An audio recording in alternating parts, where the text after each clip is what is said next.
Have a 2014 Buick Encore. Going to do front control arms, right and left. Same operation for both sides. So you want to do is jack it up, support properly. And it's best off you remove the tire so you can get access to the lower ball joint. All right, so now we need to remove the lower ball joint bolt that goes through the knuckle and it goes into a notch on the ball joint stud, okay? So it's got a 15 nut and 15 wrench, okay? We need to remove the nut and then we can go ahead and remove the bolt. So we might have to take a punch the bolt out, okay? Okay, that bolt was pretty solid. I had to hit it with a hammer to get that far. Now I have to get me a punch and punch it all the way through. Sometimes you gotta watch, some of these bolts will have splines. So if you try to use an impact to pull the bolt out, just strip out the splines. This one doesn't have the splines, just to be on the safe side. I pounded it.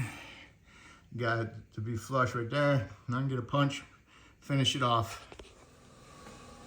Okay, there's the bolt. I cleaned it up with a wire wheel and I removed the mushroomed end. Okay, because I hit it with a hammer and mushroomed it. Just make sure your nut thread's back on before you do stick it back in there, because you don't want to have to pull it back out.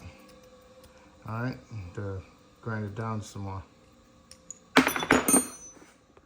Okay, now this knuckle has a slot in it right here.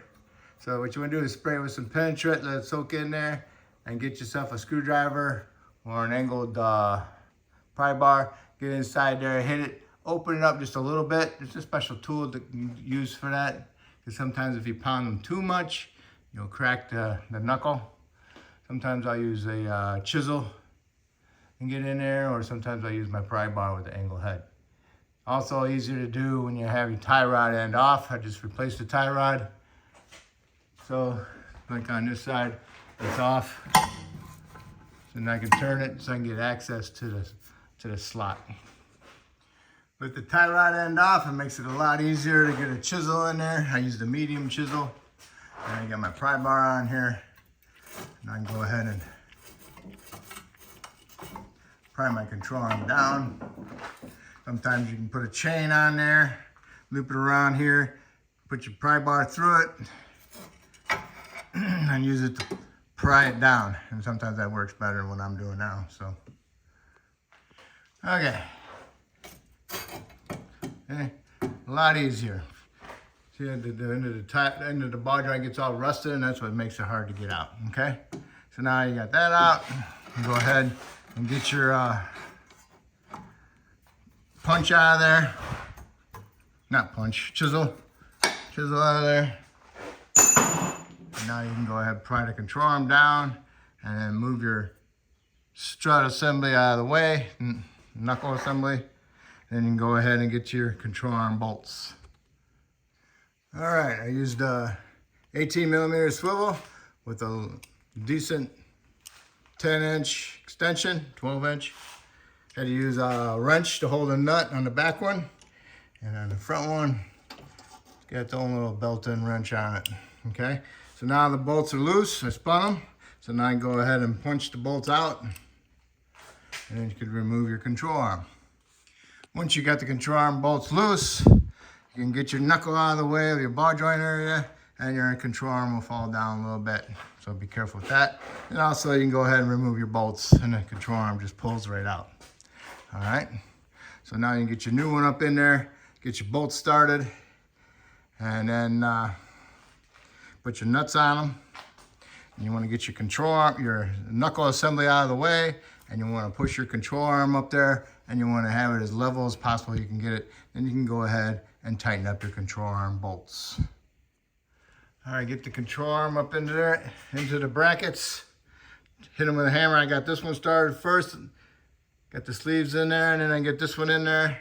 Line them up, put my bolts in there. And then I push my knuckle assembly forward, and I put my control arm up on top of it like that, and there's the hole for it. The control arm is pretty level. It's at right height, because you want your suspension at right height. So when you're driving down the road, it goes like that. You're not tightening it up down here and then pushing it up and putting stress on your bushings and premature failure.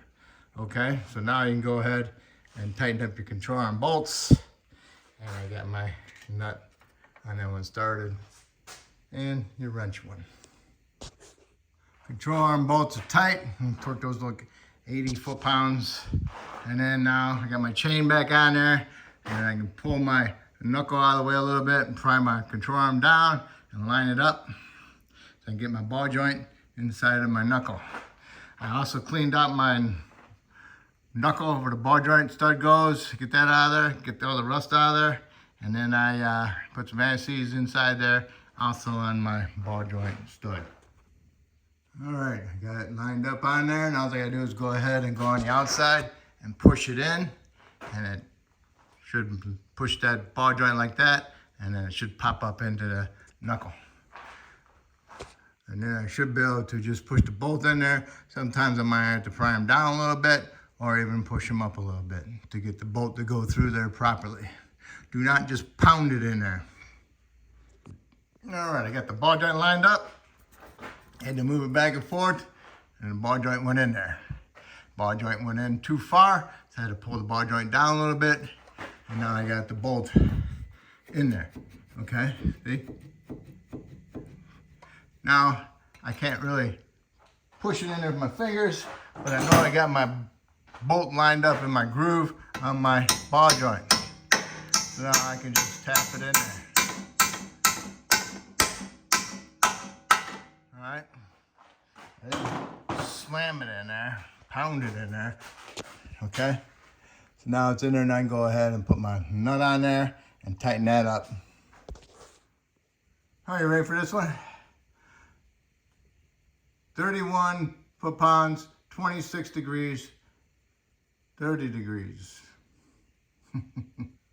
Tighten it up, but don't break it. If I had to say on that lower ball joint bolt, I'd say 40 to 45 foot-pounds. You know, same thing with the tie rod ends. But should look up the dude by the specs. Okay.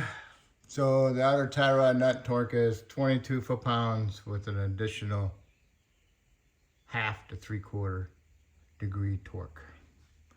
Okay. All right. So now you got your control arms done. They're both the same on both sides, exactly the same, just reverse. And go ahead and put your tires on. Torque your lug nuts to 100 foot-pounds, and always make sure you pump your brake pedal before you put in drive or reverse. Make sure you have a good brake pedal. And that will complete this job, and hopefully I helped you out with this. And if I did, I just want to say thank you, and hopefully you help me by subscribing to me. All right? So thank you. Have a good time.